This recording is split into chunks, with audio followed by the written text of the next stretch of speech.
"I consider this disloyal," Victoria said, her voice like ice as she stared at me from behind her imposing mahogany desk. "After everything Harbor Point Communications has done for you." I sat across from her, clutching my purse tightly to stop my hands from shaking.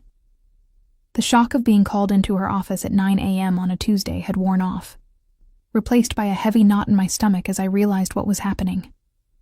"Victoria, No," she cut me off, her perfectly manicured nail tapping on a printed email.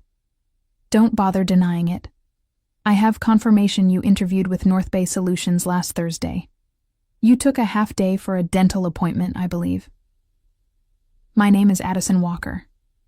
I'm 31 years old and have dedicated 6 years of my professional life to Harbor Point Communications here in Spokane, Washington. In those 6 years, I've tripled my client portfolio, brought in millions in revenue, and earned the respect of every major account in our roster.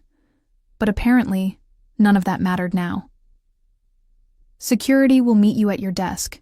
You can collect your personal belongings, but your building access is revoked immediately.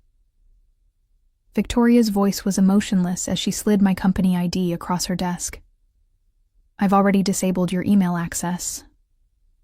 The injustice of it burned in my chest. 3 years. 3 consecutive years I'd come to this same office with meticulously prepared presentations showing my achievements, market rate salary comparisons, and requests for a well-deserved raise. 3 years of tough budget year excuses while Victoria announced record profits at quarterly meetings. I took a deep breath and stood up, straightening my blazer. "I understand." Victoria looked almost disappointed by my calm response. Perhaps she'd expected tears or pleading. Instead, I extended my hand across the desk. "I wish you and Harbor Point continued success," I said, my voice steady despite the emotional turmoil inside. She hesitated before briefly shaking my hand, confusion flickering across her face. As the security guard hovered awkwardly by my desk, while I packed my family photos and 6 years of desk plants into a cardboard box, I felt surprisingly calm. Colleagues shot concerned glances my way, but I smiled reassuringly at them. No drama, no scenes, just dignity. Walking out of those glass doors for the last time, the April sunshine warm on my face, I realized something important. Victoria thought she was punishing me. She couldn't have been more wrong. As I placed the box in my car trunk, my phone buzzed with a message from David Klein, CEO of North Bay Solutions. "Can we move our final discussion to today, 2 p.m.? I smiled. Victoria had no idea what was coming. It's funny how 6 years of your life can fit into a single cardboard box. As I drove home from Harbor Point, the box secure in my trunk, I reflected on everything that had led to this moment. I joined the company fresh out of graduate school, eager and determined. Despite my marketing degree from Washington State University, I'd started in an entry-level position, making coffee runs and organizing meeting notes. But I worked tirelessly, staying late, volunteering for the difficult projects nobody wanted, and building relationships with clients who others had written off as too demanding. Within 2 years, I was handling our mid-tier accounts. By year 4, I'd been entrusted with North Bay Solutions, our largest client, worth nearly 30% of Harbor Point's annual revenue. David Klein, North Bay's CEO, specifically requested me as their account manager after I'd stepped in during a crisis when their previous representative dropped the ball. "You're the only one who seems to understand what we need before we even ask," he'd told me. From then on, the relationship between our companies flourished, with North Bay extending their contract and doubling their marketing budget with us. Victoria had been pleased then. "This is the kind of initiative we value," she'd said, though that value never translated to my compensation. My first request for a raise came after that success, armed with performance metrics and revenue numbers that spoke for themselves. "It's just not in the budget this year," Victoria had explained, with a rehearsed look of regret. "But your contribution is noted." I accepted it then. The economy had been uncertain, and I was still building my portfolio.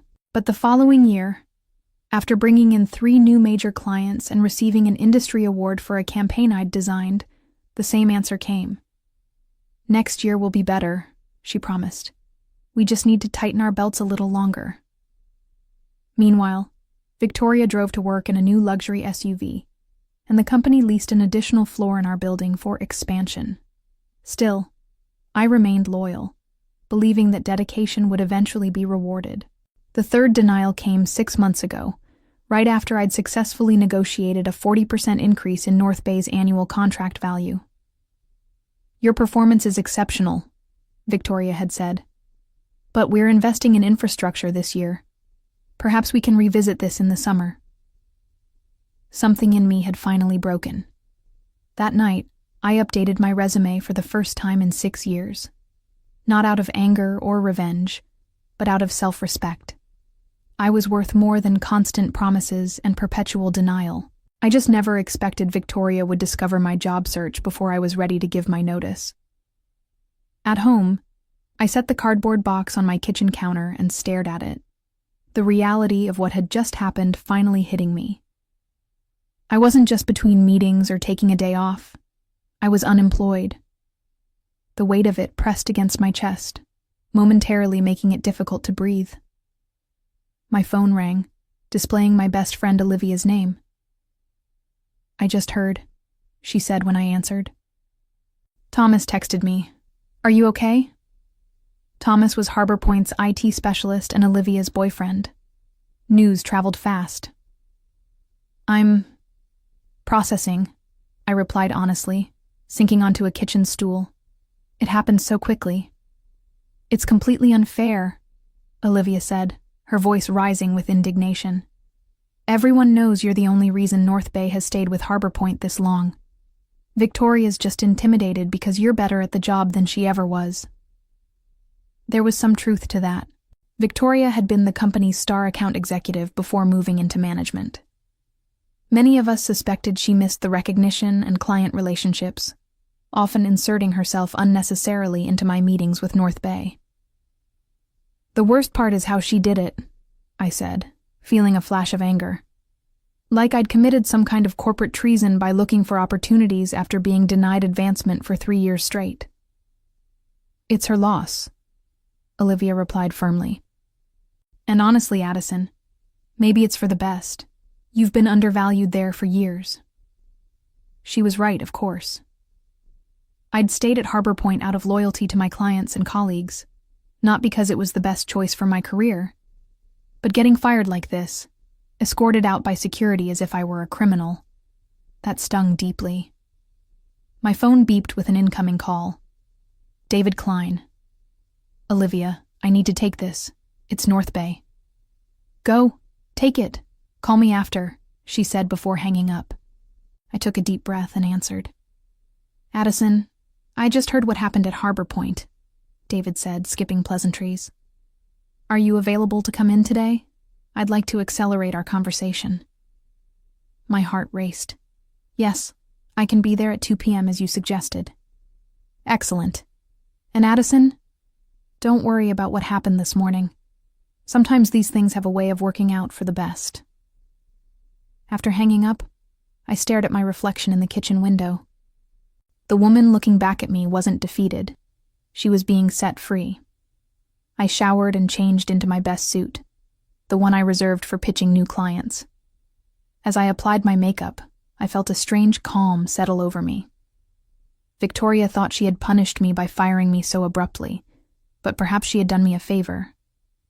That morning had been humiliating, but it had also been clarifying. I had given Harbor Point my loyalty, creativity, and countless unpaid overtime hours. In return, I'd been undervalued and discarded. Whatever happened next, I knew one thing for certain. I would never again give my best to people who couldn't see my worth. It was time to step into my power. The North Bay Solutions headquarters occupied the top 3 floors of a gleaming glass building in downtown Spokane. Unlike Harbor Point's dated office with its beige walls and aging furniture, North Bay embraced modern design, open spaces, collaborative pods, and walls of windows showcasing mountain views. As I rode the elevator to the 30th floor, I mentally rehearsed what I would say in my interview. I'd need to explain my sudden availability without sounding bitter about Harbor Point. Professionalism was key, even when discussing uncomfortable situations. The elevator doors opened to reveal David Klein himself waiting in the reception area. "Addison," he greeted me warmly, extending his hand. "Thank you for coming on such short notice." David was in his early 50s with salt and pepper hair and a reputation for being both brilliant and fair, qualities I'd come to appreciate during our 3 years of working together. "I appreciate the flexibility," I replied, shaking his hand firmly. "It's been an unexpected day." "Let's talk in my office," he said, leading me through the bustling workspace. Several North Bay employees I knew from our account work waved or nodded as we passed.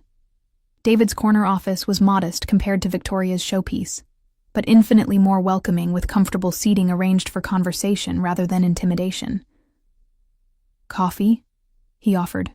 "Please." Once we were settled with steaming mugs, David got straight to the point. "I received a call from Victoria Sanders this morning," he began. "She informed me that you would no longer be handling the North Bay account and that she would personally oversee our business until a replacement was assigned." I nodded, keeping my expression neutral despite the small flare of anger. Of course, Victoria would try to retain their biggest client herself. "What she doesn't know," David continued, "is that we were already concerned about our relationship with Harbor Point." This surprised me. "Concerned?" The latest campaign results exceeded projections by 23%. "The results were excellent," he agreed, "because of your work. But we've noticed changes at Harbor Point over the past year. Delayed responses, quality issues with anyone except you, and frankly, a sense that they're taking our business for granted." He set down his coffee mug and leaned forward. 3 months ago, our board suggested we explore other marketing partners. I resisted because of our relationship with you. You've consistently demonstrated an understanding of our brand and business needs that goes beyond the typical client-agency relationship.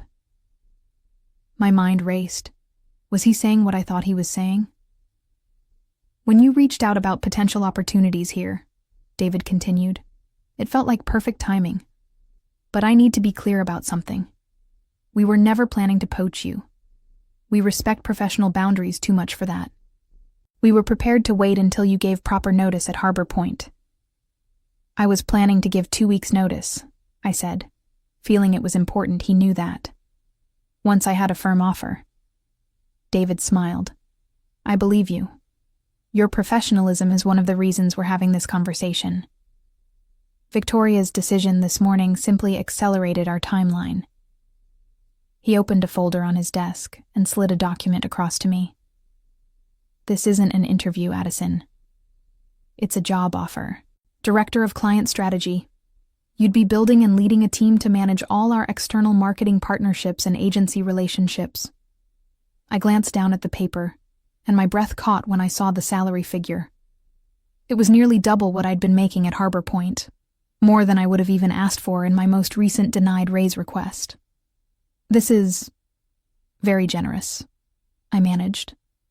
"It's market rate for someone with your experience and proven results," David corrected. "Sometimes it takes leaving a situation to realize what you're truly worth."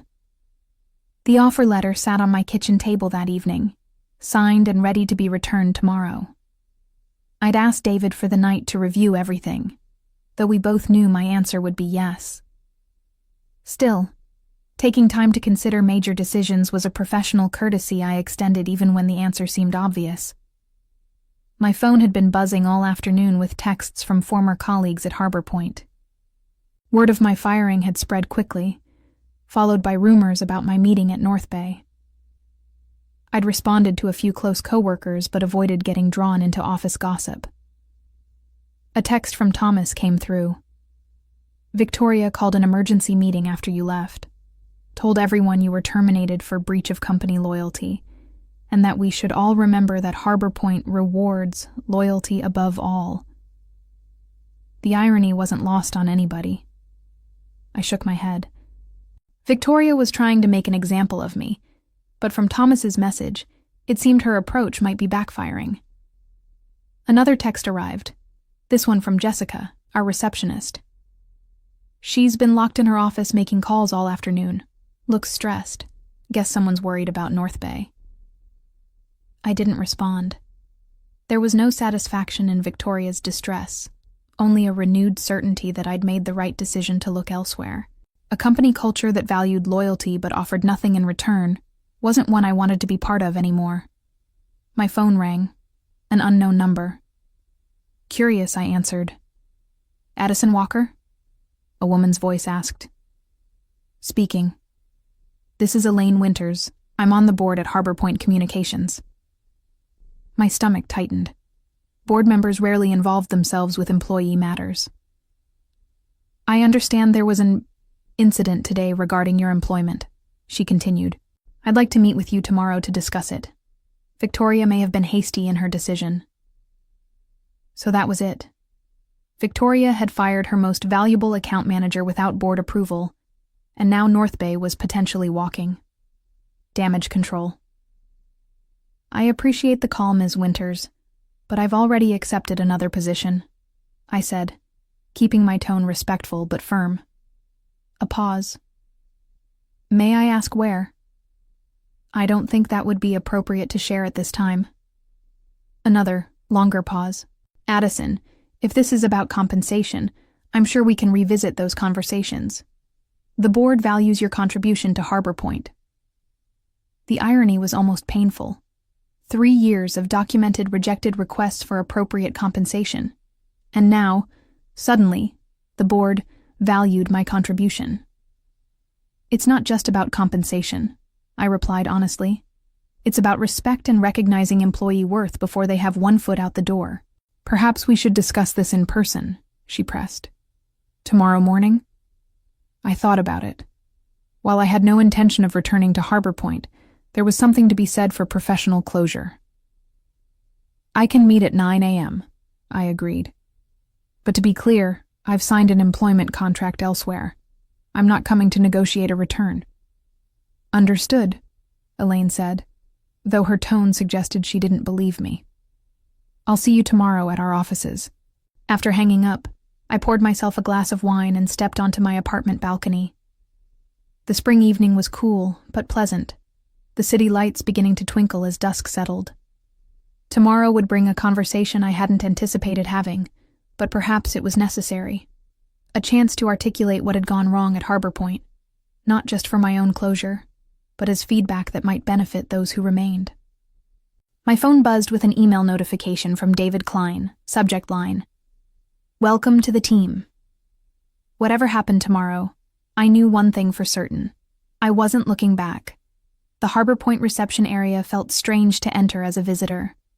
Jessica's eyes widened when she saw me, her professional smile faltering. Addison? You're here for the meeting with Ms. Winters? That's right, I confirmed, signing the visitor log. Another surreal moment. I'll let her know you've arrived, Jessica said, then lowered her voice. For what it's worth, everyone's talking about how wrong this was. You were the best of us. Her words warmed me. Thank you, Jessica. The elevator ride to the conference room gave me a moment to center myself. I had dressed professionally in a navy suit, not to impress, but to remind myself and everyone else that I was approaching this meeting as an equal, not as a dismissed employee seeking redemption. Elaine Winters was already waiting when I arrived, a slim folder in front of her. In her 60s with silver hair cut in a precise bob, she had the poised confidence of someone used to making million-dollar decisions before breakfast. Ms. Walker, thank you for coming, she said, standing to shake my hand. Please have a seat. I expected Victoria to join us, but as Elaine closed the door, it became clear this would be a private conversation. I've reviewed your personnel file, Elaine began, opening the folder. 6 years of excellent performance reviews, consistent growth in your account portfolio, and 3 formal requests for salary adjustment, all denied. She looked up at me. I was not aware of this pattern. This surprised me. I assumed compensation decisions were reviewed at the board level. Major compensation changes, yes, but management has discretion within certain parameters. Elaine's expression remained neutral, but her tone suggested disapproval. Victoria has been operating with significant autonomy. I see. What I don't see, she continued, is documentation justifying your termination yesterday. There's no company policy prohibiting interviews with other organizations. I kept my response measured. The word used was disloyal. Elaine's eyebrow arched slightly. An interesting choice, given the circumstances. She closed the folder. Ms. Walker, I'll be direct. The board would like to offer you reinstatement with the adjusted compensation you requested in your last review, plus a 10% increase and the title of Senior Account Director. The offer was better than anything Victoria had been willing to consider, but it came 3 years and one humiliating dismissal too late. That's a generous offer, I acknowledged, but as I mentioned on the phone, I've already accepted a position elsewhere. At North Bay Solutions, Elaine stated, not asking. I didn't confirm or deny, maintaining professional boundaries. My new role begins Monday. Elaine studied me for a moment. Victoria is concerned North Bay may reconsider their relationship with Harbor Point given your departure. And there it was, the real reason for this meeting. Not concern for how I'd been treated, but fear of losing a major client. That would be a question for North Bay, I replied carefully. Indeed, Elaine nodded, seeming to appreciate my discretion. One last question, if I may. What could Harbor Point have done differently to retain you? The question was unexpected but welcome. I took a moment to consider my response. Recognize my value before I had to look elsewhere to find it, I said simply. Loyalty works both ways, Ms. Winters. Harbor Point expected unwavering commitment while repeatedly demonstrating I wasn't worth investing in. That creates an unsustainable imbalance. Elaine nodded thoughtfully. A fair assessment. She stood, extending her hand. Thank you for your candor. Whatever your next steps, I wish you success. Walking out of Harbor Point for the second and final time, I felt lighter than I had in years. This meeting hadn't been about giving me a second chance. It had been about giving me a chance to reclaim my narrative, to leave on my terms, with my dignity and professional reputation intact. I'd been granted an unexpected gift, closure. Monday morning arrived with a mixture of excitement and nervousness. My new position at North Bay Solutions officially began today, and with it, a fresh chapter in my professional life. I arrived early, eager to settle into my new office, a real office with a door and windows, not the cramped cubicle I'd occupied at Harbor Point despite my senior role. David had arranged for everything to be ready, including a welcome basket and technology setup. At 9 a.m., he stopped by to introduce me to my new team, 5 talented marketing specialists who would be working under my direction to manage North Bay's various agency relationships. The irony wasn't lost on me. I'd gone from managing a single account to overseeing all marketing partnerships, including whoever would now handle the Harbor Point relationship. Team, this is Addison Walker, our new Director of Client Strategy, David announced. Many of you already know her from her exceptional work at Harbor Point Communications. We're fortunate to have her expertise in-house now. After introductions and a brief team meeting to outline priorities, David asked me to join him in the conference room. There, I found several members of North Bay's executive team gathered around the table. Before you dive in completely, David explained, we wanted your input on an important decision. The company's chief financial officer spoke up. In light of recent changes, we're reevaluating our relationship with Harbor Point Communications. Their contract is up for renewal next month. We value your perspective, added the chief marketing officer. You understand our needs and have first-hand knowledge of Harbor Point's capabilities. I could have easily recommended terminating the relationship, a swift, satisfying revenge against Victoria. The opportunity to deal a significant financial blow to Harbor Point was right in front of me. No one would question it. Business relationships ended all the time. But that wasn't who I was. Revenge might feel good momentarily, but professionalism would serve me better in the long run. I think we should evaluate Harbor Point on the same criteria as any other potential partner, I said carefully. Their work has been strong, but consistency and account management will be critical factors to consider moving forward.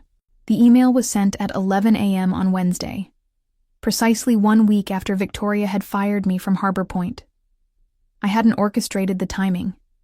It was simply when North Bay's executive team finalized their decision after reviewing proposals from 3 competing agencies.